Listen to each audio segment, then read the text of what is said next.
গরম চা দিয়ে শুরু করলাম আজকের ব্লগ। আমি কোনোবারই দিতাম না। এই যে আমরা সব বন্ধুরা আউটস্ট্যান্ডিং 4000 ব্যালেন্স আউটস্ট্যান্ডিং মানে কি বলবো রে? সামনাসামনি দিতে হবে ব্লগের কন্টেন্টের অভাব কি বলবো জানি না, তবে কন্টেন্ট আজ চললাম বর্ধমান মাঝিরা সাহেব কাছে পড়তে।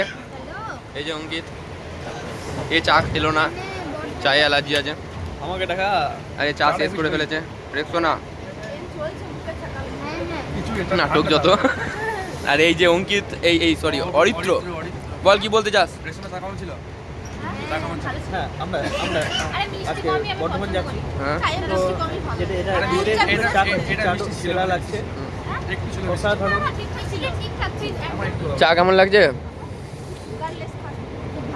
ঠান্ডাতে গরম গরম চা। ভাস্বতীকে বলছে সবাই ভিডিওতে দেখাতে, বলছে এত কিউট মেয়ে। আমার জন্যই দীপের অর্ধেক ভিউজ আসছে। হ্যাঁ রে, সব থেকে কম ভিউজ ওয়ালা ভিডিওটা তুই আছিস। আমার জন্যই দীপের অর্ধেক ভিউজ আসছে। অর্ধেক আবার কি, অর্ধেক। অর্ধেক। তো টাকা দেওয়া দিয়ে চলছে এখানে, কেউ কারো টাকা মারতে পারে না। এই কাজটা কি করা উচিত? খেলা উচিত না এই ট্রেনে?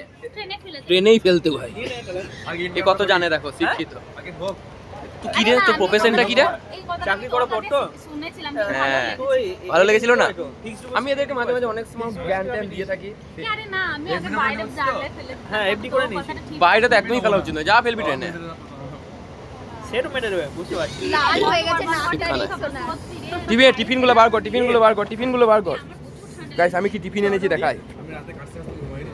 ওয়েট, দাঁড়া বলো।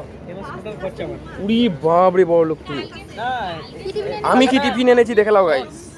টাকাটা সামনাসামনি দিতে হবে। আপাতত এই যে আমি নিয়ে এসেছি পাস্তা, এ এনেছে আলু ভাজা পরোটা, এ এনেছে চাউমিন, ওয়াও, এ এনেছে পোহা। সব তো খাবো। তো এই হচ্ছে আমাদের টিফিন। খেয়ে দিয়ে আবার দেখা হচ্ছে। Tata bye bye.